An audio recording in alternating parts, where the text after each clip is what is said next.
Ladies and gentlemen, we're live with episode number 60 of Sunday Service. I just got back from Las Vegas this afternoon, I guess maybe 3 or 4 hours ago. So I'm a little bit tired, but I got to get here on the live stream to talk about what happened last night. I mean, we had 3 massive fights that went down. The main event, Poatan getting it done in round 1, absolutely melts Magomed Ankalaev. I'll give you my thoughts on that. And then, of course, co-main event, Merab gets it done again. It was not looking amazing for Merab early in the fight, then catches him in round 2, and then just kind of just does what Merab does for the rest of the fight, retains his belt, and the feature bout. Yuri Prochazka.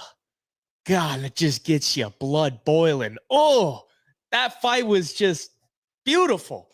Beautiful stuff. The way that it ended, everybody likes to see Yuri win, man. Everyone wants to see Yuri win. And when Yuri does Yuri things, people get excited.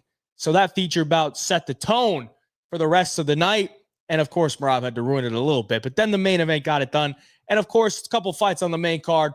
A couple of good finishes, a couple of submissions. The Law gets it done, round 1 sub, armbar. Pfeiffer gets it done as well. Main card recap, there it is. But we can go more in depth on some of these fights because I'm sure you guys in the chat are going to have a lot to say. We also had some decent prelims. You know, Patchy Mix getting another L. Edmund Shabazi another round 1 KO. Ate Gauthier, another round 1 KO. Who else? I mean, Brahimai gets it done as a dog. I mean, there was some decent performances on the prelims. Daniel Santos knocking out Ju Sang Yu. Sick KO. A lot to talk about, man. A lot to talk about. I'm going to hit these chats, and then we can kind of dive into some of these matchups. We also got UFC Rio on Saturday, which I don't know how much you guys want to talk about that one, but I haven't looked at the card too much, honestly. I've been traveling. I'm going to try to watch some Dana White Contender Series film and all that while I was on the flight and during my travels to get ahead of that because that's Tuesday. That's main priority, but let's hit the chats here, boys. Hey, Zeus, what's going on, brother? Where is Noah? Who is he? Where is he? Mago embarrassed himself by taking a dive. I mean, fuck, dude. Let's just hit it right off, dude. Come on. That had to be the most embarrassing way for a champion to lose. Magomed Ankalaev went into that fight talking a bunch of shit. His coaches are talking a bunch of shit. He's basically putting on the persona that he has defeated Alex Pereira, and therefore this time he's going to do it more dominantly. And what happened? Alex Pereira went out there and said, nah, bro, we ain't doing this little pitter-patter, tit-for-tat bullshit from range. I'm coming out there with my nuts hanging out, and I'm going to start throwing down. And Ankalaev was not about that life. Okay, he got hit with one leg kick, inside leg kick, I think it was, and it crippled him. It crippled him on the feet. And then he didn't know what the fuck to do because he's got scary-ass Poatan marching him down. He gets caught with a stiff right hand right on the ear and then just panic shoots for a takedown, doesn't get it, gets put on his back and gets elbowed into oblivion. And he doesn't even try to, get up, doesn't try to improve his position. Herb Dean's like, dude, you got to move. Otherwise, I got to call this within the first 90 seconds of the fight in a championship fight. Rarely does that ever happen. Magomed's not out cold. He's there, but he just don't want no part of what Poatan's bringing to this fight. And he quit, man. He just straight up quit. He's like, dude, I'm going to, take the way out this time because I don't think I'm getting up from this. And if I do, I think Poatan's probably going to beat me to an even worse place than where I'm at right now. So I'm going to just, throw in the towel by not improving my position and just covering up. I mean, when have we ever seen a champion do that? Less than 90 seconds into the fight, Ankalaev, he didn't even look like a champion, bro. He looked like he shouldn't even be in the cage with Alex Pereira. And this is the dude that beat Alex Pereira back in March. Like, what the fuck was going on, dude? Alex Pereira is a fucking animal, and he had the perfect game plan. The perfect fight that he needed to fight was the exact fight that he had last night. He couldn't go out there and try to out kickbox Ankalaev while stuffing his takedowns and be more technical. He had just go out there and bully him because Ankalaev probably ain't been bullied like that in many fights. You know, nobody's really walking down Ankalaev like that because number one, they're afraid of the takedown. Number two, Ankalaev's a good striker. So I mean, if they overextend on something, he's gonna make them pay. But Pereira's like, fuck that. I went 5 rounds with him the last time. He hurt me once, but didn't knock me out. And I lost the fight because I wasn't aggressive. That ain't going to happen in this one. So Pereira gets it done, man. Pereira gets it done. Ankalaev got embarrassed, though. That was an embarrassing way to go out for a guy that's a UFC champion, man. Like a UFC champion. That's an embarrassing way to go out. 90 seconds into the fight, you get caught with one leg kick, a stiff right hand. You fail a takedown and then just cover up to elbows. What the fuck, dude? Like, that's a bad look. That's a bad look. And nobody's talking about it. Nobody's talking about it. I mean, obviously, we want to highlight Pereira, right? We love Pereira. But let's just say that happened to Pereira. Everybody would be shitting on Pereira. They'd be like, oh my God, this guy doesn't want to fight anymore. This guy's fragile. This guy's just not, his heart's just not in it anymore.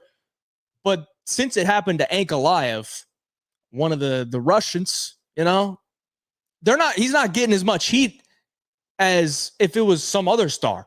You know, like he literally got hit with a leg kick, hit with a stiff right hand, failed a takedown, went to his back, and covered up to elbows in a title fight. If that happened to anybody else in the UFC that's a champion, they would be blasted. But not Ankalaev, man. Like, are we just going to let that slip? We can't just let that slip. Anytime that this guy opens his mouth about anything, that should be sent right his way. On every tweet that he makes should be sent right there. Or any tweet that Ali Abdelaziz makes should be sent right there. And I'm not even like a Magomed Ankalaev hater. I'm not. I don't really like him. I don't really dislike him. But there's such a double standard. If Poatan went out like that, there would be a ton of people hating on him, a ton of people questioning his heart. But I don't really see anybody doing that. There's not really many people questioning Ankalaev's heart. You know, is he in it? His will to win. And when you look at that fight, and then you look at the Yuri Prochazka Khalil Roundtree fight, you could just see the levels of difference in fighting spirit, intangible mindset between Ankalaev and Yuri Prochazka. Yuri Prochazka's getting pieced up for 2 rounds, doesn't give a fuck, comes back in round 3 and KOs him. Ankalaev gets caught with one leg kick, a stiff right hand, fails a takedown, and covers up to elbows. It's just a huge difference, man. There's a difference. There's a reason why people like it and some people don't. He absolutely embarrassed himself. What up, Stacks? Subscriber from, I don't know what that says because I can't see the flag, but appreciate you, Paula Roxas. Hopefully it's a good country. I'm sure it is. The Machine. Oh, how's Noah?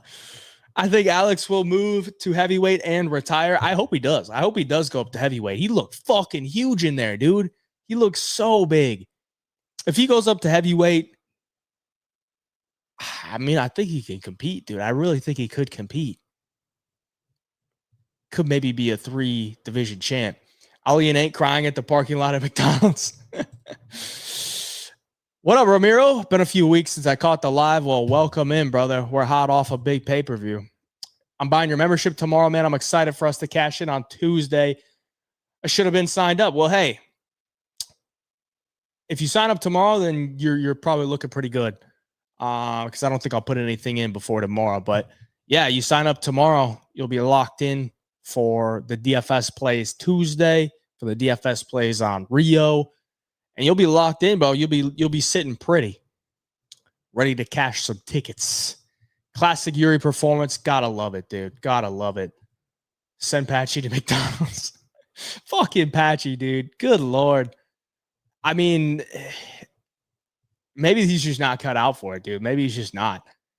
I really thought he was going to be able to be the better fucking grappler in that fight. I think he arguably could have won it, but I'm not like screaming robbery because like Patchy, I think lost the first round. I think round 2 was close because it looked like Jakob was like fading, and Patchy's striking on the feet actually looked more damaging than anything Wicklash did in that fight or in that round. So I thought Patchy arguably could have won the second, definitely won the third, but it goes to split and Patchy loses. Like, I can't really, you can't really blame the judges in that one. It was a close fight, so I think it could have gone either way. Hear me out. I don't know.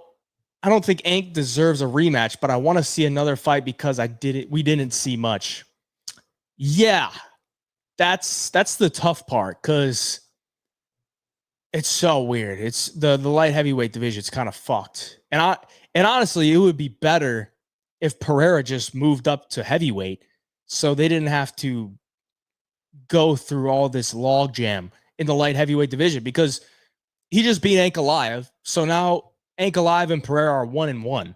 But since Pereira just knocked him out that cleanly, does it really make sense to do a rematch or to do a trilogy when the second fight just went like that, just one-way traffic?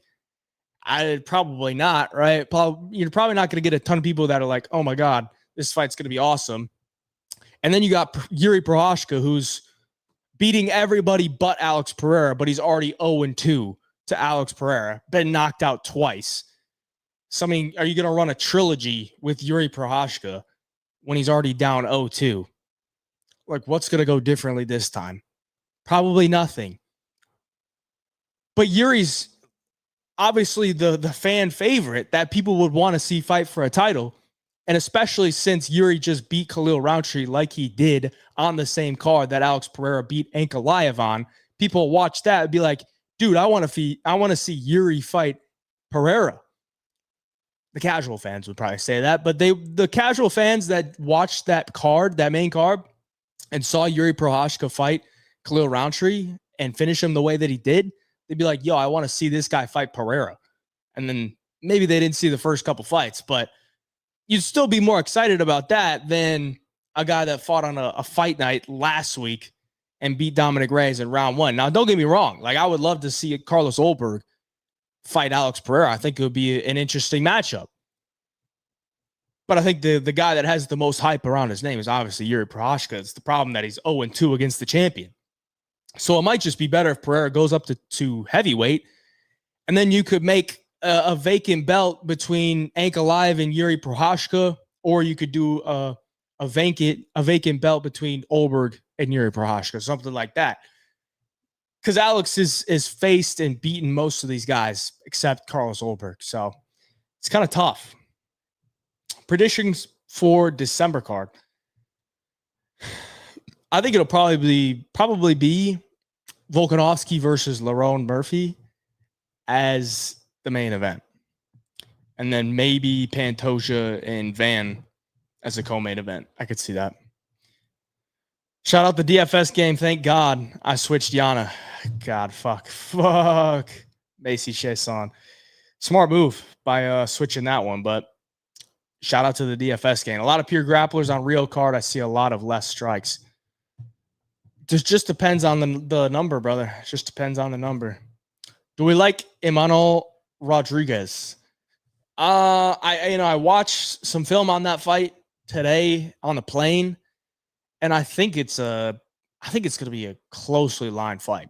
I like both guys, honestly. When I was watching both the guys film, I was like, okay, these guys are both pretty solid. I do think Rodriguez might have a little bit more upside, but I don't know that he's going to go in there and beat this junior guy. I forget his first name, but I like both of them. I thought they were both good. Let's get it, bro. Let's get it. Do you think Walker heel hooks Aspinall and becomes the heavyweight GOAT? If Walker gets another heel hook on Saturday, there's something really fucked up with that guy. There's something really fucked up with that guy. Or maybe there's just a lot fucked up with heavyweights. I mean, the thing is, like, Walter Walker, 3 straight heel hooks. Does he get a 4th? Like, in any other weight class, I would automatically say no. There's no way the fourth guy that Walter Walker faces isn't going to be ready to defend a heel hook. But this is UFC heavyweights outside of the top 15. And it's fucking Muhammad Usman. So can I really confidently say Muhammad Usman's going to be ready to defend a leg lock? No, I can't. I think Walter Walker could definitely get another fucking heel hook win. It could make it 4 in a row. Because he doesn't even need to get the takedown like he showed in his last fight. He just got Nzechukwu up against the cage and then rolled and grabbed his leg and got the heel. So he doesn't even need to land a takedown on you to get his heel hook. So, I mean, it's kind of fucked because heavyweights are just shit grapplers for one. But for two, none of them are really that great of wrestlers. But this dude doesn't even need to get you down to the ground to submit you. He could just hold you up against the cage and then he rolls on your leg. So he could definitely get another one, dude. On Aspinall, I don't know. But on Usman this Saturday, probably. Dubronk's underdog at home versus Gamrot is crazy. What you think? I was kind of shocked because I thought when I saw the matchup get made, I thought Charles Oliveira was going to be the favorite. So I was shocked to see Gamrot be the favorite and Charles be the underdog. And it's pretty tempting, man, because, I mean, you look at Charles Oliveira, when do you want to bet this guy? It's usually when he's an underdog to a guy that is a good grappler, but doesn't really have like good top pressure, doesn't really have dangerous striking on the feet. Gamrot doesn't have the best top pressure. He's not really a control grappler. He can, but I don't know that he's going to control Charles Oliveira a ton on the ground. And I think Charles is probably going to be putting him in some dangerous submission attempts if he does, shoot those takedowns. And then on the feet, Gamrot, not a bad striker, doesn't hold the most pop in his hands. But I think Gamrot could definitely catch Charles with something. Does he knock him out with it? Probably not, but he could hurt him with something. And then on the other side, Charles Oliveira could 100% hurt Mateusz Gamrot. Gamrot's been dropped by much lesser guys. So it just comes down to, does Charles Oliveira lose minutes in the grappling because his takedown defense is so shit? Does he lose minutes in the grappling, or does he keep the fight on the feet, or does he finish him with something early? I don't really see Gamrot finishing Charles early. Just don't really see it going down that way. I think if Gamrot finishes him, it might be round 3, round 4, something like that. But yeah, I do tend to lean towards Dubronk as an underdog. Rob him. We're robbing him, bro. Ain't got sent to the tire shop. I saw that picture, dude. Toe Tickler Timmy. I appreciate that, brother. You are my biggest fan. I appreciate that. I'm so confused. They were both talking hella shit. Why is everyone acting like Pereira's a victim? Isn't Ali the one basically doing all this shit talking for Ank anyways? Well, here's the thing. John Jones loves vodka. When you talk shit and you lose, that's not a good look. That's why you take a risk. Whenever you talk shit, you're taking a risk. So Pereira talked shit too to Ankalaev. The difference is he won. So if you talk shit and you win, then you're good. But if you talk shit and you lose, you're going to get clowned on. That's just the way the game goes. All right. And for both of these guys, they're not really big shit talkers. So there was a lot on the line.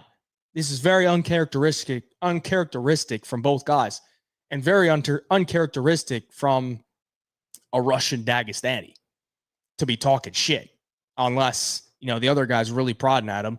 And Ankalaev was, kind of flaunting like he was hot shit. And it turned out he wasn't, bro.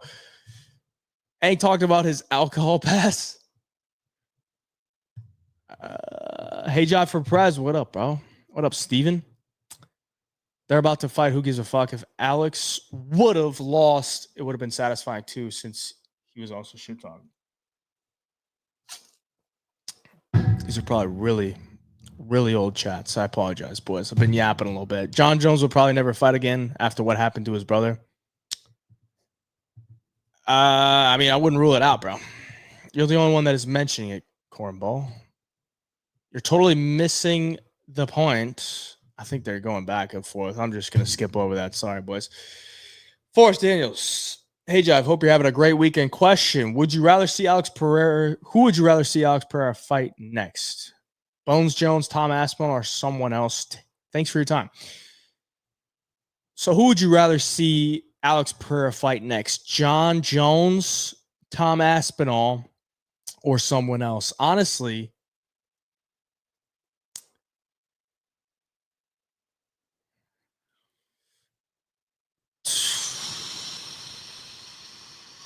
it's tough. Because I would want to see him fight John Jones, but I would want to see him fight John Jones within the next 6 months. I don't know if that's realistic. I would also want to see him fight Tom Aspinall, but I feel like Pereira would have a better chance of beating John Jones than Tom Aspinall, to be honest. I would also like to see Alex Pereira versus Cyril Gane. I think that would be a good fight. Final answer, I'd probably say John Jones. John Jones would be the biggest fight. I think it would be the most intriguing. And John Jones has said he's wanted to fight Alex Pereira. So they both want to fight. Then I think it makes a better fight if they both want the fight. They've both been calling for it. I 100% believe Alex was at 40% after the first. Yeah, I believe him after that too. On Dana White Contender Series, the guy fighting Luke Fernandez has a midget ring. I know, I saw that.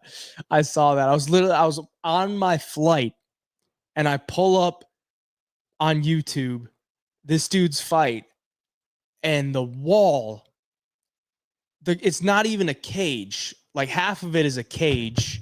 The other half is just a wall. The ref in the middle is wearing swim trunks. And then the ring girl comes out and it's a midget. And I'm just sitting there watching this on my Spirit flight on my iPad. And I'm looking over my shoulder. I'm like, please, nobody see what I'm watching right now, because this would be impossible to explain to the average person on a Spirit flight that I'm watching this for information and not because it's for my pleasure. Okay. This is just the weirdest fucking fight promotion I've ever seen. That was a weird one. I think that guy's getting fucking destroyed on Tuesday after watching his film. There you go. That's probably, I mean, he'll probably be a huge favorite, but I think Luke Fernandez destroys him, dude. What do you think the betting line would be for Olberg versus Yuri? And if made, who would you pick? Olberg versus Yuri. I think Olberg would be a favorite, honestly. I think Olberg would be minus 150. Probably minus 150. Somewhere around there. I don't think it would be super wide, but I think Olberg would be a favorite because he's on a longer win streak. He's definitely got better like statistical numbers. And he's a better minute winner. So I think he would be the favorite, but I don't know that I would pick him to win, because I do think Olberg can be had. You just got to get past the first couple rounds. And I think in a 5-rounder, Yuri could break him late, honestly. I mean, I really expected Khalil to win the early rounds of the fight last night, if not KO him. And then once halfway through the second round happened, I figured Yuri would start turning it up and probably break him. And that's exactly what happened. Look at any of my breakdowns on that fight. I'm like, that's probably what fucking happens. And it did, almost to a T. I like how no one had Alex winning. His TKO was plus 300. Yeah, I thought about that. I was like, dude, Pereira by knockout is plus 300. Like, when are we ever going to see that again? But I just went for the fight to not go the distance. Who in the world? I couldn't really figure out what that was. Who in the world can beat Merab the Machine? Well, We didn't even talk about that fight, so let's talk about it first. Merab did what Merab does. Once Corey got hurt in round 2, the fight was over. The fight was over.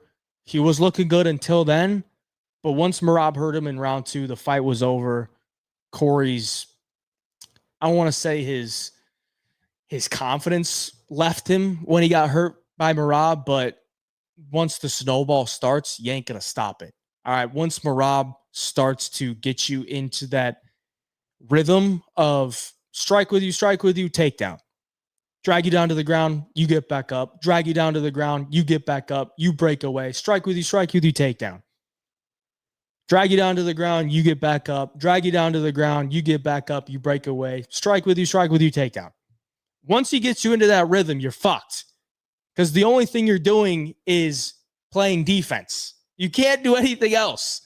That's how Merab beats you. He literally beats you by forcing you just to defend everything coming at you, and you have no opportunity to get your offense off because you're just constantly defending. Whether that's breaking away from his body, or his body lock up against the cage while he's kneeing you in the thigh. Once you break away from that, okay, now you're striking, but then Merab is at range and you're waiting to find an opportunity. You're not landing any offense, and then Merab goes again, and then he's in on another takedown. That's the way Merab beats you, is he just nullifies any offense that you could possibly give him by having 100% offense coming at you so that you have to defend. And at 135, nobody's going to beat him. Nobody's going to beat him. You're going to have to shut his lights off. The only person that I think could give him a remote possibility of a challenge is Umar Nurmagomedov. But honestly, I don't think he's going to win in a rematch. So I really think Merab should just go up a weight class, bro. Like, give yourself a new challenge. There's nobody at 135 that's going to beat this dude. They don't have the power to knock him out. And anybody that does have the power to knock him out doesn't have the grappling to back it up. Merab's too good on the feet. He's an underrated striker, honestly. He's an underrated striker because he's so unorthodox. It's so spazzy, and then you always have to worry about a takedown that you just can't do anything.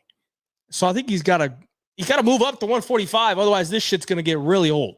Shit's going to get really old. It's just, all right, guys, Merab's going to win this one. And then 3 months later, he's going to fight some other guy that claims he has a chance. And then Merab does it again. Like, he could go on and on and on and on and on. I really don't think anybody's going to fucking beat him. Because, I mean, Corey looked amazing. And then round 2 hit and it didn't. So, yeah, I mean, if he goes up to 145, like, is there anybody at 145 that could beat him? Maybe. I don't know. But I think they just need something new, dude. Like, we just need something new. Please. Need something new at 135. Merab, I don't even dislike Merab. It's just that weight class is just going to be, all right, well, who's fighting for second place? You know? It's kind of tough, dude. I don't really think anybody is. Thoughts on the Usman versus Paul decision? I didn't watch the fight, to be honest, so I can't really give a good take, but the few seconds that I did watch the fight, Paul Hughes got kicked in the nuts twice. And then I shut it off because I'm like, okay, this is the same thing that's happening in the first fight. And then I came back for the decision. They read off 50-45, and apparently it was a much closer fight than that. And Paul arguably could have won, but it was in Dubai, so I didn't really expect anything else. The judges are going to do what the judges are going to do, and they're going to give the scorecards to the guy that, you know, is more inclined to be influenced by Dubai. So, yeah. Yuri versus guy who beat Reyes for vacant title once Alex moves up. Yuri versus Blachowicz. Be decent. Rematch for what Alex would have did the same shit the first fight if he didn't go on a broken hand. Yeah, agreed. Curious your thoughts on this. Before his lost fight last night, he was plus 5,000 on DK to be champ. At the end of 2026, today it is plus 7,000. I can't say it's going to happen, but seems worth a bet. It's not bad, honestly. End of 2026. That's not bad, Eric. I would maybe sprinkle on that, dude. He's good. I have not watched The Smashing Machine. I saw some commercials, though. Have you seen Patchy posting his ugly face all over his story, crying all day? He did not win that fight. I don't care. I did see that. Yeah. Patchy cost me a lot of coin last night. And not so much like I lost a lot of coin, but it's more of the upside. You know, the parlays that we had that, you know, if Patchy would have got it done by submission, could have made a lot of money, but instead we lost a little bit. Did you see Chimaev call out Poatan? He calls out everybody. He calls out everybody. Hopefully Yuri gets rid of Olberg January. I think that'll be a sick fight. I would love to see that. Alex needs to move up and vacate the belt. I think that would be the best for the light heavyweight division, honestly. What are Prime Dillashaw's chances against Merab? I still think he loses. Honestly, I still think he loses, dude. You could pump as much EPO as you want into Prime Dillashaw, and Merab still fucking holds him up against the cage, knees his thigh, drags him down to the ground. He gets back up, drags him back down to the ground. He gets back up. He breaks away. They start striking. Merab shoots or throws a couple punches and then shoots a takedown. Then he's defending. He's just defending the whole time. It honestly doesn't even matter how good the fighter is across from him if they can't use any of their offense, if they're just defending the entire fight. What are they supposed to do? They have to defend what's coming back at them. Otherwise, they get hit with a big punch like Corey did in round 2. Well, then once that happens, then you're a little bit more hesitant. And then you're just defending takedowns, breaking away against the cage, defending punches that he's throwing. You're just defending the entire fight. You can't do anything. It doesn't matter how good the fighter is across from Merab. They're going to be defending for a majority of the fight. So how can they win? They can really only win based on having good defense, which isn't how you win fights. And it certainly isn't how you take the belt away from a champion. So, I mean, it's like, who the fuck's going to beat Merab, dude? Pereira has got to be top 10 GOAT after that. I mean, fuck yeah, dude. Pereira is a fucking G, dude. How has he done all this shit? And honestly, the fact that he stuffed the fuck out of Ankalaev's takedown was funny as shit, dude. Because if there was one time that Ankalaev, got deep on Pereira, obviously he didn't have good technique on it, but he got deep on his hips, just stuffed it, KO'd him. Nice. I was chasing for main card, Cash Salal sub, Yuri moneyline, Alex moneyline. I was so close to doing Yuri round 3. I threw a little on Yuri round 3 KO at right before the fight. I was happy about that. Switched Yana for 120X. Shout out to you, smart man. When Joe Rogan said a Taba's skin is scary, I didn't hear that. They didn't have the audio for that fight. Hobbert should be next, then go for heavyweight. Pat's alt spread plus 16.5. Dogs giving out the NFL locks. Sorry, I'm probably not going to be interested, brother.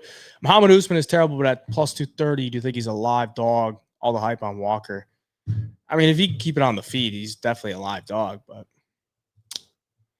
Olberg should be next, then go to heavy. Yeah, I agree. Muhammad Usman is shit. He is bad. Never mind, you just said Gamrot is not dangerous at all. True. Alex isn't beating Aspinall, but shoot for next level greatness. Why not? Yeah. I mean, I wouldn't say he's not beating him. I'd say I wouldn't give him the best chance, but Ramiz versus Van deterred all over again.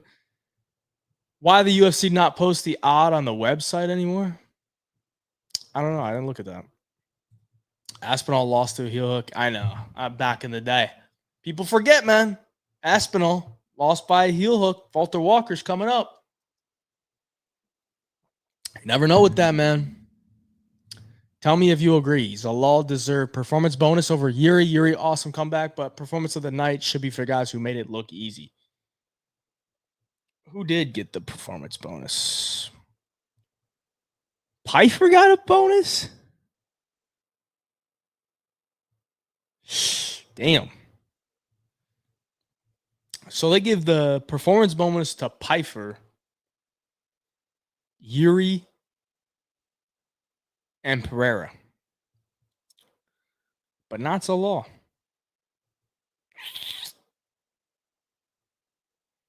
I don't know, man. I feel like if you get a finish, you should get a bonus either way, but I can see them putting Merab versus whoever under the Ilya card on the first pay-per-view of the year if that's true. I agree. 100%. Aspinall too much in his prime. Pereira versus Jones, perfect matchup.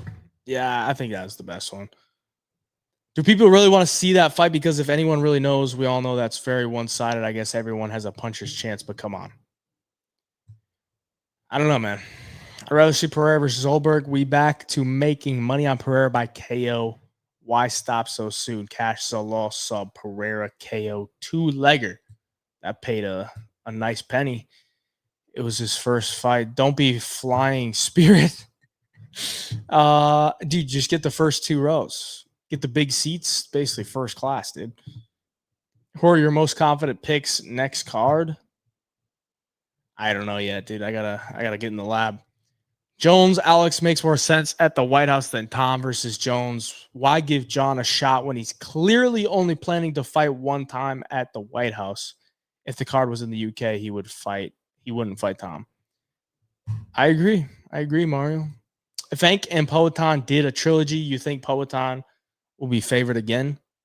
Yes. I think Poatan would be a favorite this time around, 100%. Where do you think Mix goes from here? To the fucking drawing board. And maybe back to the PFL. Just got on the live now. Embarrassing for Mix. I really don't want to see him again. Yeah, it was pretty bad, dude. It was pretty bad. Welcome in, though. Give Mix Wellmaker? No, dude. Malcolm Wellmaker would send his head off, dude. Merab beat Umar Sandhagen unanimously. I don't think people realize how crazy that is. Yeah, I agree. It's going to be tough, man. What do you think about DeRitter versus Brendan Allen? I think DeRitter could get him. Merab loses to almost all the contenders at 145. Diego Silva puts him straight to sleep. Diego Lopez, you mean? I don't know, bro, man. I don't know.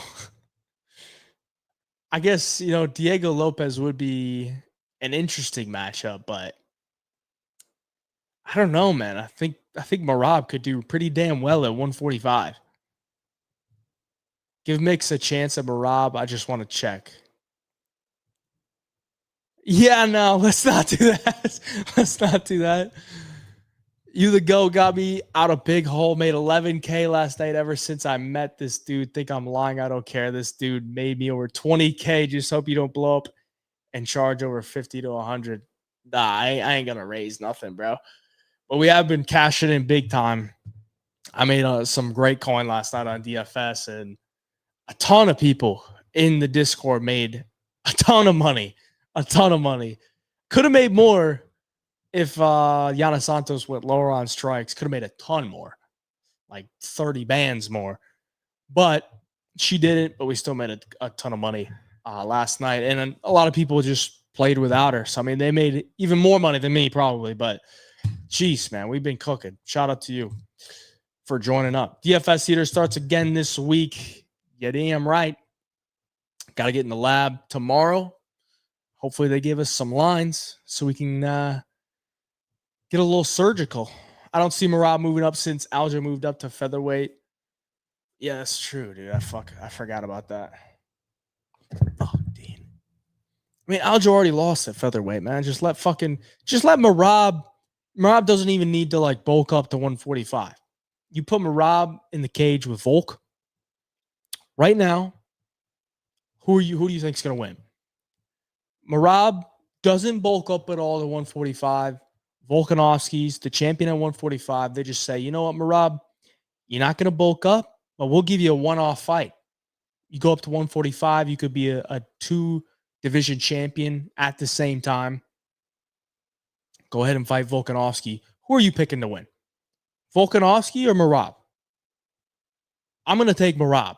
I'm going to take Merab, dude. Like, I know Volk's a fucking animal, but I'm going to still take Merab. Still taking him, even though I don't think either of those guys would fight each other. I think Merab would still beat him. Evloev versus Merab, I'd like to see it. That would actually be a sick fight, but I don't know, man. I think Merab might still win. If Merab gets the 145 title shot before Aljo, it would be fucking hilarious. It would be hilarious. I just completely forgot Aljo moved to 145. But it's not really like it fucking matters, dude. He lost to Evloev. So, I mean, is Aljo going to get a title shot before Evloev? I guess maybe if Evloev keeps fucking pulling out of shit. Gene Silva would kill Merab.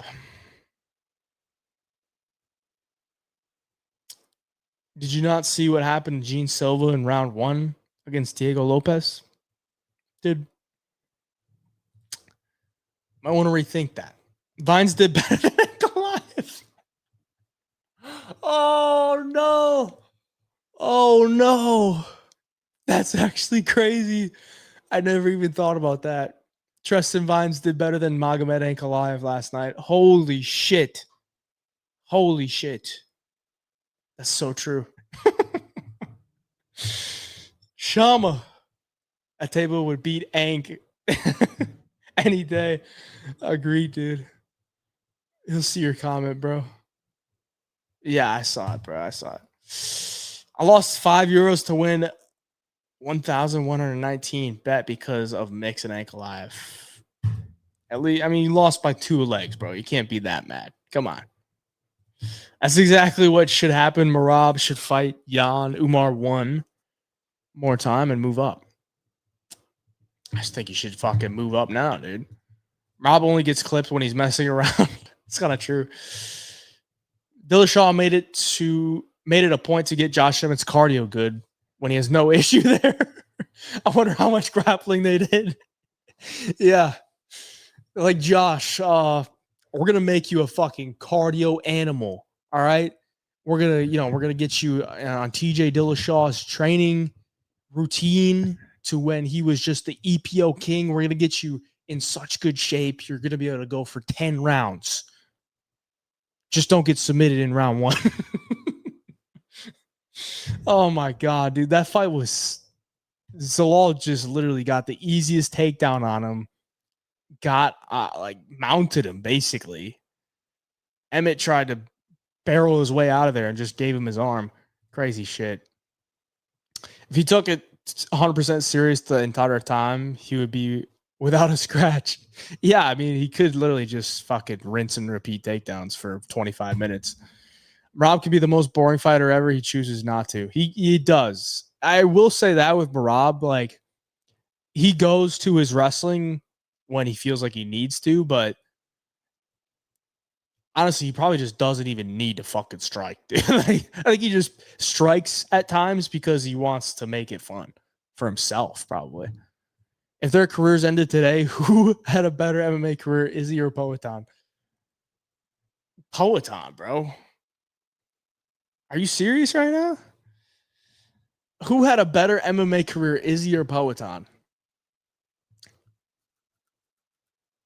Maybe I'm just more of a fan of Pereira, but I would say Pereira, dude.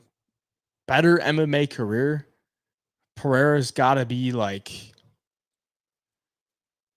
the UFC champion who's in the modern era. That's had like the least amount of MMA fights. 2 division champion. How many former champions has he beaten? I don't know, man. I mean, there's still a lot to be done with Poatan. So, I mean, obviously Izzy hasn't had a good run lately. And maybe Poatan goes on a run like that, but I kind of lean towards Poatan. You act like Merab don't be messing with these people. Male toe sucker. All right. Yana Santos sold the 5-legger. So, yeah, fuck Yana Santos. No, really fuck Macy Chase on. You say Alex at heavyweight, but how does he handle a division with bigger and stronger dudes and better wrestlers? I don't think there's better wrestlers at heavyweight, bro. There's not better wrestlers. Bigger dudes, maybe. Like Pereira is probably 240. I mean, if he really wanted to move up to heavyweight, he could probably get up to 245, 250. And he's going to be way cleaner of a striker, way faster. Like, I really think he could do fine at heavyweight. He could do fine. Dana said they mentioned that about the bonus, but they're still going to give Zalal some money, not $50K, though. Good enough, I guess. I don't know. I'm late. Did you talk about Patchy mixed trash? We talked about it a little bit. I'm not going to go too hard on him because everybody is, but terrible performance. Lacerda at minus 240 is value of the year. Bet the house Simon Oliveira is the worst in UFC history. Kind of agree with you, Clyde. I'm not going to lie. Kind of agree with you. The problem is I don't like to fade shit with shit. And Luan Lacerda I don't think is very good. But I'm going to go back and watch some of his fights, and if I see some glimpses of hope, minus 240 might be looking good. Do you legitimately do tape study in one day, or do you go based off of your old notes too? No, I don't do it in one day. For Contender Series, maybe like a day and a half, but usually like I know what I know about the fighters based on, fights that I've watched previously. And then if I want to dive deeper into it, I'll watch some of their fights, knowing who their opponent is, thinking how their opponent matches up with the fighter. So, like, if fighter A is fighting fighter B and fighter B is a grappler and fighter A is a striker, then I'm going to go try to find fighter A where he's fighting a wrestler, see how he does in certain scenarios. But yeah, I don't like go back and watch 5 fights from every fighter for every fight on the card. That would just take forever. Or do you just somehow remember what everyone does when their fight comes up? I mean, I watch every single fight every Saturday. So I already have like a mental file of each fighter in my brain. But then if I need something specific to look at, I'll go back and watch the fights. Peterson's going to ragdoll your boy Petrino. I don't know how he became my boy, Clyde. I don't know if I have ever claimed Vitor Petrino to be my boy. The odds are insane. Petrino was getting taken down 5 times by Scrawny Boy, the pleasure man. Bet the entire savings. Yeah, I mean, big Tommy Pete, man. Thomas the Train could get it done. They said Merab basically walks around at 140 or so. That is not true at all. Not true at all, bro. Not true at all. Imagine the pace without cutting. Oh, my God. Pace would be insane. Malcolm Wellmaker is called the Machine. So machine versus machine. The Wellmaker dusts Merab. Oh, God. That would be a bad fight for Wellmaker, bro. Merab says he's scared of Volk. Says he's too strong for him. I guess maybe the rugby strength. Merab's style doesn't work. I need Ilya and Chandler swing off. Facts, dude. Oh, man. Chandler versus Ilya. Who wins in a brawl? Hairline update? It's not terrible, bro. It's not terrible. It honestly looks better when I got a fresh buzz. Could be worse, man. Could be worse. Now, cash out on that 226-1 would have been serious just before the main event. Mad about it because Mix was a mid-card. Yeah, it's tough. Cosmix Clyde. Hey, Jai, bro. Maddie got drunk last night and was messaging people saying You two used to be more than just friends. Clyde, watch yourself, brother. I like you in the chat, but we can't be throwing that around because some people might not know you're joking. Okay. Izzy groped Vittoria and jumped Costa. Unforgivable. I guess. Big Ain't got hit once and quit. He did. He literally did. Poatan gets smashed even from Volkov at heavyweight. He better relax at light heavyweight. Maybe even Chimaev at light heavyweight. Bro, what the fuck are we talking about? All right, John Jones went up to heavyweight and did fine. Vitor Petrino. Ryan Span. Like, come on, bro. These heavyweights are not good. They're not good. Outside of the top 6 or 7, they're trash. They're really bad. And honestly, the top like 3 aren't like unbeatable, you know? Islam Makhachev, it's all in your hands, kid. Props to Pereira for wanting to go up to heavyweight next. John Jones needed to take off for 3 years for that move. He did. He took off 3 years to go up to heavyweight, where he needed to gain 10, 15 pounds. All well, Ngannou was running the game. Makes a lot of sense, you know? I'm not a feet man. Toe tickler, Timmy. I'm not a feet man. Willie Cat nuked all my parlays. SMH. That's why you shouldn't have all your lays with one guy, you know? Fucking Willie Cat. Gotta stop eating the fucking double sugared up acai. Dude's fat as shit. Pfeiffer shaving his turkey hairline. Thoughts? Yeah, I don't know, man. Joe Pfeiffer, why are you going buzz cut if you got a hairline transfer or hairline? What do you even call that?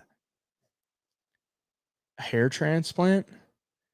Pfeiffer, why are you buzzing your head when you got a hair transplant from Turkey? All right. I'm sure you paid decent money. Maybe you got it for free. You might have gotten it for free for some type of promotion, but you go through the procedure of getting a hair transplant, which I can't imagine is like all that pleasant, to have hair on your head, and then you're just going to buzz it anyway? Why would you get the transplant in the first place? What are we doing here? What are we doing? Let that shit grow. People were coming at you because they didn't like your hair, and then you buzzed it. You're giving the haters a little bit of satisfaction. Can't do that.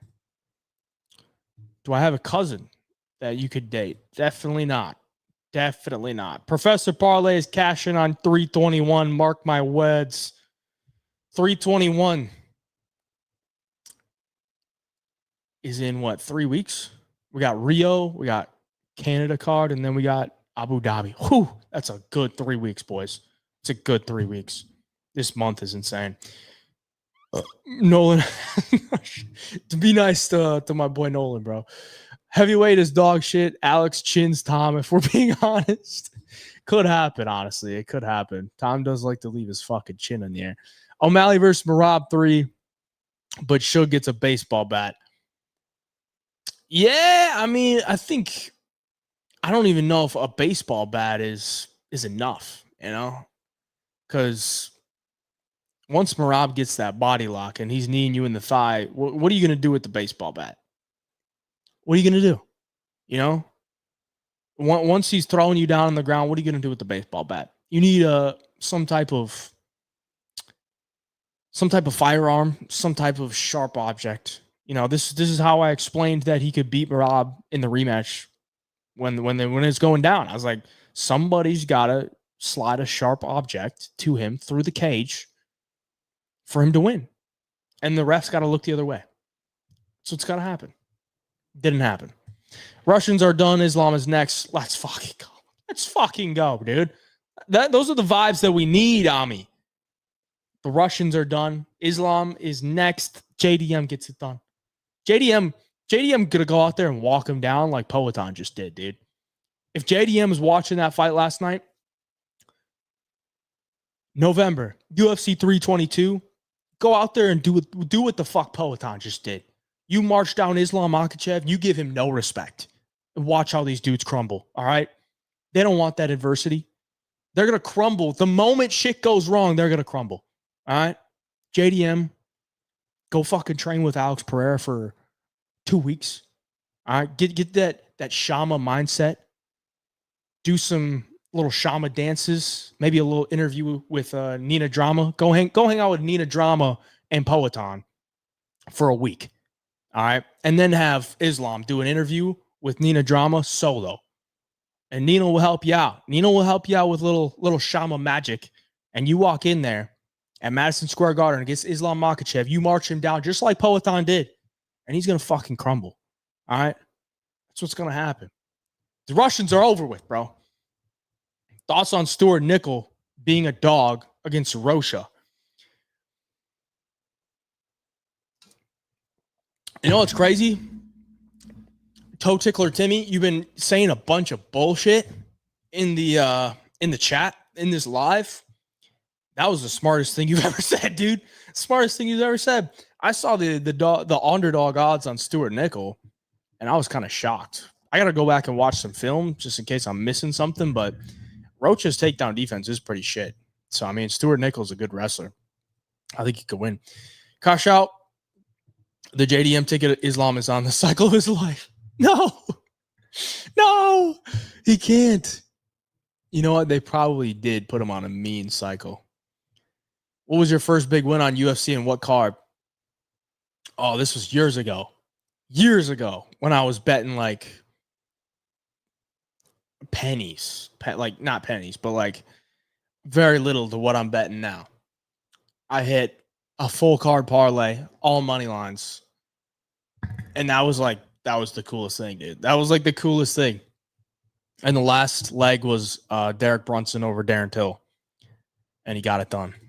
That was my first big win. I'll never forget it because I got a full card parlay. Full card money line parlay, right?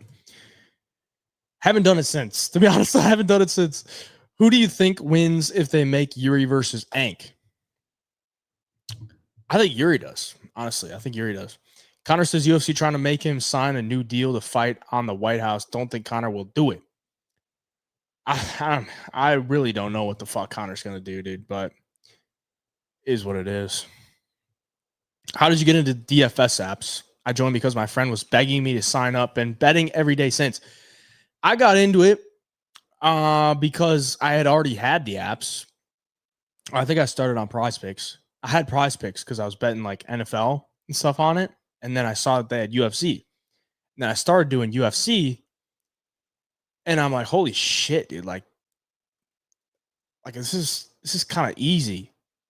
Like I'm pretty good at this. I feel like this is a good opportunity, man. And I made a video on my YouTube channel over 2 years ago saying like the DFS apps that offer these significant strike lines are easy to beat. Easy to beat. And I've been making hella bread since. So, I mean, they've definitely caught on. And obviously, if you tail my DFS plays, you know. They have my accounts. They know what I put in. And when I put them in, they're going to adjust the lines. I literally control the DFS market in UFC because I've been doing it for the past 2 years. And I have hundreds of people that tail me every single week. So not only am I making money myself, but I'm also giving my plays to other people. So that means there's even more money on these plays that I'm putting in. So they're going to have to adjust them. If they don't adjust them, then they're in for some fat losses, some real fat losses. And we've been crushing them lately. So yeah, they're fucking scared, dude. They're scared. So there's a reason that the lines move and move so drastically because they have to do it. And they have to do it quick. Otherwise, they're going to have so much money and just get rinsed. Chin up, bro. You got robbed of. Dude, I honestly feel bad for Paul, but at the same time, I don't, because I think he's just doing it for money. The moment Paul Hughes signed that contract against Usman Nurmagomedov to fight him in Dubai, he lost. There was no chance that the judges or the anybody in Dubai, there's no chance they're going to let Usman Nurmagomedov lose in that fight. He could go out cold and the ref would do something to step in and say, oh, illegal strike. Let's give him 5 minutes to recover. Let's get back into it. And then, we'll get to the judges, and then it'll be a 50-45 for Usman Nurmagomedov. There's no chance in hell that we're going to let Paul Hughes win that fight in Dubai. He lost the moment he signed the contract, because he arguably won, but they literally gave him a 50-45 to Usman. How does Jakub Wicklash do on UFC? Who would you book him against next? I think he could be decent, honestly. He's very, very young. And I didn't even know it until like a couple days before the fight. But he was like a training partner with Joanna Jędrzejczyk since he was like a teenager. So, I mean, he's definitely got a lifelong... He's been in the game like for a long time. And he trains with good guys. I mean, I think he could be decent. I would put him up against... I would give him like a Javid Basharat or something. Like one of those guys. Javid Basharat, good grappler. I'd give him like a Javid Basharat. That'd be a decent fight. I think Wicklash grappling beats a lot of guys. I do too. I mean, when he had those guillotines on Patchy, I was scared for Patchy. I thought he might be going out. Has Merab fought Jan yet? Yeah. Yeah, he 50-45 them, dude. Like, I know some people want to see Piotr Jan rematch Merab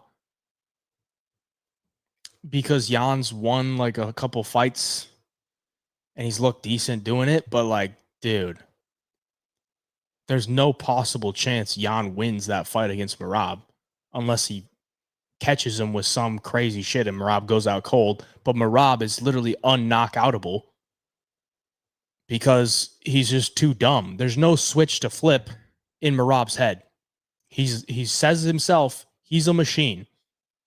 Machines do generally have a switch to flip to shut him off, but he's a machine without a flip to switch.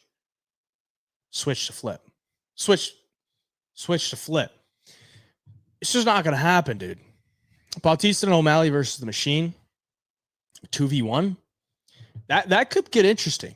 Now, that could get interesting. If Merab wins a couple more title defenses, maybe they got to go 2v1 against Merab. That might be it. I'm no fighter, but it's crazy to me that it seems like Patchy didn't even work on his head movement. I mean, he's been the same fighter forever, dude. It's not going to change. Please no Umar rematch. Yeah, I don't know, man. I guess maybe he could beat him. I doubt it, though. I'm sure it's hard to do in the moment, but come on. Islam Fierce Taporia, facts. Great comment. Russians are done. Absolutely. Dean Thomas was onto something saying he'd trade Ankalaev for Dakota Dicheva. Yeah, Dean Thomas should have made some fucking calls to Dana White and been like, yo, we got to sell. We got to sell Ankalaev to the PFL right now before he fights Pereira. Because once he loses to Pereira, we're going to have no negotiating power for this trade we're trying to make with Dakota Dicheva. Like, the PFL, they don't need another Russian, but maybe they would have took Ankalaev, Maybe they would have. Now they ain't going to take him. It's tough. Patchy mix smokes Merab. Yeah, right. That Tracy Cortez post a few days ago. Wasn't following, brother. Maybe go touch some grass, bro. Go touch some grass, Ramiro. Get off Tracy Cortez's IG. Put down the lotion. You're okay, dude. All right? She's just another girl. Look at all these trolls. I called the table to win last night. What did the full card parlay win? I think it was like, I think I bet like $2. We're talking like 5 years ago. I think I bet like $2 to win 200 or something like that. I forget, but it was more just the fact that I got all the fights right, What's the most I've ever won on a bet? Most I've ever won on one fight was Duplessis versus Adesanya, because I had Duplessis by sub and DDP money line, and I had I want to say 6,000 on the money line at plus 100, plus 105, and I had 500 or so on the submission at plus 650. And I think my total payout was 13 or 15,000 minus the 6,500 that I put in. So that was the most I won on one fight. Obviously, those are straight bets on one fight. If you would count parlays, be different. But you have any DWCS early leans? Just saw Luna versus Mark is lined pretty close. I only saw odds for 2 fights, but I'm pretty sure Luke Fernandez is going to smoke this one guy, but I'm pretty sure he's going to be a big favorite. I got to look at some more film. I'll have the breakdown posted tomorrow. I'm going to film it tomorrow. Hopefully the odds come out. What's the DFS app? Daily fantasy app. We cook them. Underdog, better picks, sleeper picks. They're scared. You need to fight Lucas Tracy in Misfits, but for real though, would you ever fight? I remember your old IG post. I would love to, but I have not trained in 9 months probably. So I would have to start training again. But I just don't really have the fucking time. I've just been doing regular workouts, trying to stay in shape. I'll hit the bag, once a week, but yeah, I mean, I could fight. I could be okay in a Misfits, Damn near every significant strike went under yesterday. I cashed some plays too. Attaboy. Unders are king, boys. Unders are king. Generally, you'd want to play unders. Did you hear that thing where they're going to put some law where it stops people from following other people's bets? I hope not. This is a community. Yeah. I think that's already a thing on some sports books. But it kind of just depends. It had the big parlays, like huge parlays. Those are the ones where they can void it, but gotta be careful. I got banned on Prize Picks, so I feel you, brother, but I'm nowhere near you. I got about 50 people who tail me each UFC. Yeah, that's the problem. Getting banned on some apps, some apps will ban you, but luckily, since I promote these apps, I hope they won't ban me, because if I promote them, then at least I'm giving them some incentive to not ban me, right? So that's why I promote them. Additionally to helping me get paid, it helps me not get banned from these apps. If I promote them, I can make money from them. They won't ban me. Boom. I'm not saying people don't do things for money, especially at a high level, but it's kind of crazy to me to think that a professional fighter that has been fighting for so long is just going to sell out for money. Elaborate. Who are you talking about, Ramiro? Are these hypothetical PFL UFC trades? I keep seeing them on my feed. Yeah, they're hypothetical. They're probably not happening. Thoughts on Jasmine versus Manon and Holland versus Mallet? Malott. I'm Canadian, but I don't have much faith in them. Honestly, I don't think Jasmine's completely out of it. I don't think she's completely out of it. And I don't think Malott's out of it either. I think they're both fairly live. They're probably both going to be dogs, or maybe Malott Holland is closely lined. But I don't think they're completely out of it, man. If Pereira moves up, I want to see Yuri versus Zolberg for the belt and Cleo versus Walker too. I fucking forgot about Johnny. Yeah, I wouldn't mind that. Cleo versus Ulberg would be a good fight, though. Yeah, probably shouldn't happen though. Not interested in Jan versus Merab 2 at all. Yeah, no, that fight would pretty much go the same way that it did the first time. I'm pretty sure. I still feel Umarov's the. I agree with you, Johnny. I think he does. Asma Mirzakana, future light heavyweight challenger title for sure. Might KO Rakic at UFC 321. If he was more active, he would be fucking going for it, dude. He would be up there, but he's just not that active. I do not own a Corvette. No, I do not. But maybe one day. Maybe one day. Merab, pound for pound, number one. Maybe, dude. Maybe. Got Yuri at plus 550. You must have lied bet him. Petrino, RDR, Menon, lock of the week. That's two different cards, buddy. Had a great weekend, but could have been 10x better. I had a terrible bad beat. Had Piper KO was the only. Dude, I was so mad too. If Piper got the KO, I would have hit a couple lays as well. The moment he took him down in round 2, I was like, yeah, we're cooked. He's definitely subbing him here because he had him hurt on the feet too. I was like, dude, why just let him up? Just let him up. You could definitely KO him, but it's just too easy for him. Fernandez is a lock. I think Golovkin is a good price right now, boys. Mark better everywhere. Yeah, I don't know, dude. That guy is just so fucking short.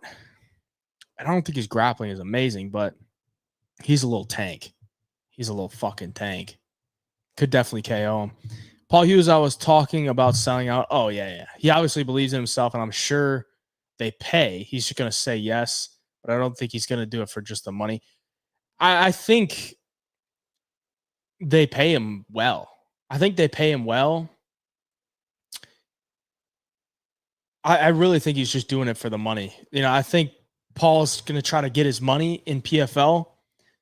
And then, once the PFL has gone out of business, or if he's just not really getting good matchups in the PFL, he's going to come over to the UFC. But I don't think it's terrible, man. Like, it's not a bad route to go because Paul Hughes is good. And if he's going to come into the UFC and make 12-12 for his first 3 fights, like, it's going to be rough times for the kid, dude. Like, this is going to be tough times. He's probably making well over 6 figures a fight for the PFL. And unless he's fighting Usman Nurmagomedov, he's whooping him. So, I mean, they're fairly easy fights, too. Mulata's a big favorite, really. I guess, maybe. Not interested in Alex moving up, to be honest. I think he gets destroyed by Jones or Aspinall. I wouldn't say he gets destroyed, but it kind of just depends how the fight plays out. I think Alex is just way more technical, way faster than a lot of these guys. Do you watch the Gypsy Crusader? I do not. What title fight you want to main event the January card? I would want it to be Topuria and somebody. It's just probably going to be Gaethje or Patty now that Armin's fighting Hooker, which is a sick fight. Hearing the Justin versus Ilya is getting announced soon for the first card on Paramount. Could definitely see that right after we were just talking about that. Being the only one with over 100 takedowns, is Merab the best wrestler in UFC history? I don't think you can argue it, dude. I don't think you can argue it. The dude landed 20 fucking takedowns against Sandhagen. 20 fucking takedowns.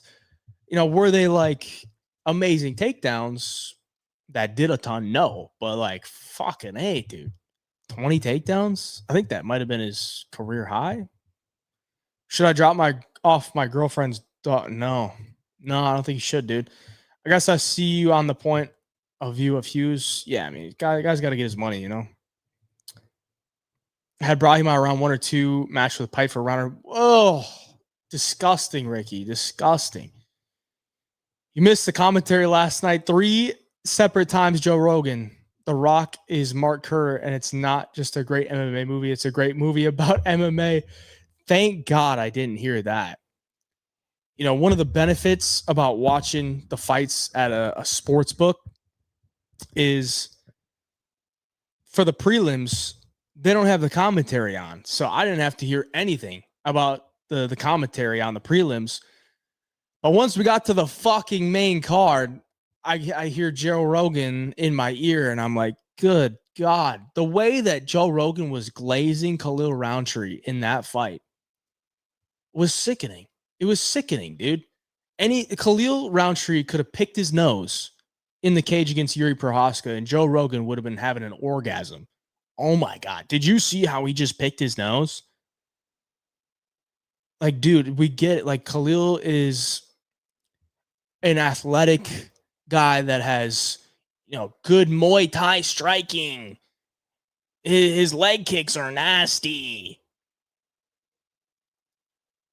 Yuri said, fuck all that. I'm going to walk through all this great Muay Thai bullshit and put this dude in a coffin. Like, good. Like, it's the same shit over and over again. He literally, right before he said it too, I was just waiting for it. Joe Rogan's glazing the fuck out of Khalil Roundtree, and I'm just waiting for him to say what I think he's about to say. Yeah, we can't forget when he came back from Thailand and faced Eric Anders, just looked like a new human, looked like a new fighter. Like, dude, how many times has he said that? How many times, dude? It's so bad. It's so bad. Like, somebody at the UFC, please, John Anik, I'm begging you, just have a nice one-on-one with Joe Rogan. Be like, Joe, we love you. You're a great human being. But we got to step up this commentary. We got to step up this commentary because you're saying the same things over and over and over again. And we're a growing business that's getting new viewers every time out. And they're going to watch every single pay-per-view. And they're going to hear you say the same things over and over again. And they're going to get annoyed because all the MMA fans that watch every single pay-per-view know what the fuck Joe Rogan's going to say before he even says it. Because it's literally like pressing a fucking button. Khalil Roundtree just lands a leg kick. All right, let's talk about his Muay Thai. Joe Rogan. Khalil Roundtree is some of the nastiest Muay Thai. When he came back from Thailand against Eric Anders, he looked just like a new and improved guy. Like, come on, dude. Give me something better. Thoughts on Figgy versus Montel next weekend? They have Jackson as a big favorite. Surprised Figgy's fighting. Yeah, I was actually very surprised that he was fighting that quick off the injury. And very interested to see that Montel is that big of a favorite. Kind of shocked. Either of them shoot a power double leg Alex's Cook. Aspinall is probably 50 pounds on him. No, dude. No. He doesn't. Aspinall's 250. Maybe 260. Pereira's 245. I guess it's really not that big of a weight difference. RDR close fight with Hamzat. Dricus may beat him up, but Ateba defo gets him. Might be a Stipe versus it. Come on, bro. Ateba? Nah. Sam Patterson destroyed your favorite fighter, Trey Waters. I don't give a fuck about Trey Waters, bro. Get out of here. The Smashing Machine sucked. 3 out of 10. It's their job to hype it up. I'm pissed at myself for not live betting on Yuri. Yeah, that's an insane line. I can tell all my friends that I don't care for Rogan's commentary, and they swear he's the best ever. Just wait. Because when I started watching the sport, I loved hearing Rogan talk about MMA, and now I fucking hate it. So they'll come around. The UFC should trade Hamzat for that blonde chick. I don't think they're going to do that. He looks like he's built out of mahogany. Oh, man. Rogan has been redundant for years. He's terrible, dude. Rogan commentary is awful. All my friends think he's the best ever, and UFC wouldn't be the same.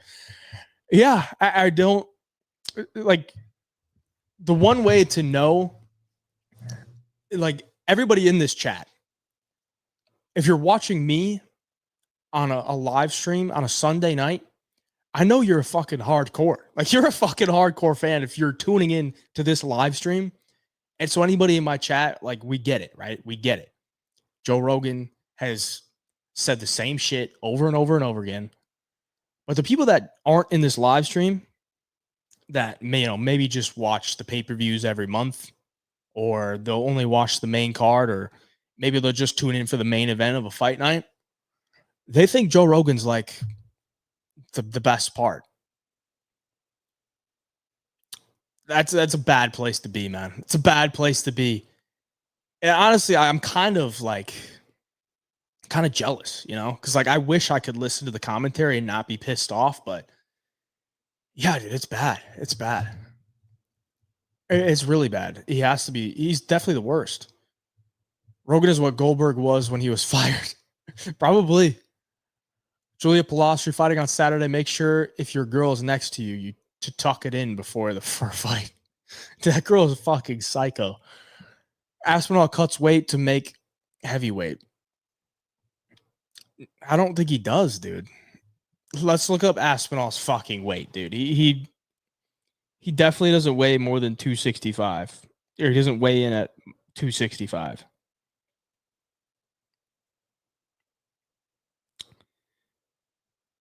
Tom Aspinall. Fuck Tapology. Fuck your ads. For real. Tom Aspinall weighed in at 251 against Curtis Blades. Definitely not cutting 14 pounds for no reason. I can tell you that.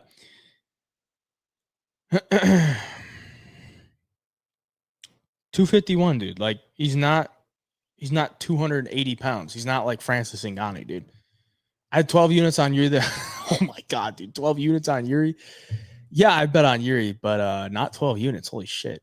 You ever combine Dana White Contender Series with Saturday's card for a DFS better parlay? Nah. You can replace Joe with a soundboard, literally. Why are they not doing RDR versus DDP? Because I don't think DDP was going to make that turnaround, bro. It's like less than 2 months. Cruz and Felder are the best commentators. Bisping is the worst. Honestly, I like Dominic Cruz, and I like Paul Felder. I like both of them. Ank beats Yuri. Yuri beats Olberg. Olberg beats Khalil. Interesting. Joe Rogan getting buried right now. Poatan's next opponent, Brando Barish. Oh, man. Only 2 more weeks until Stephanie Luciano fights. Oh, my God, dude. Clyde, get the fuck out of here. All right, I'm getting out of here. Clyde's getting a little too horny. Appreciate y'all for joining me tonight on the Sunday Service live stream. 320's in the books. We got UFC Rio on Saturday.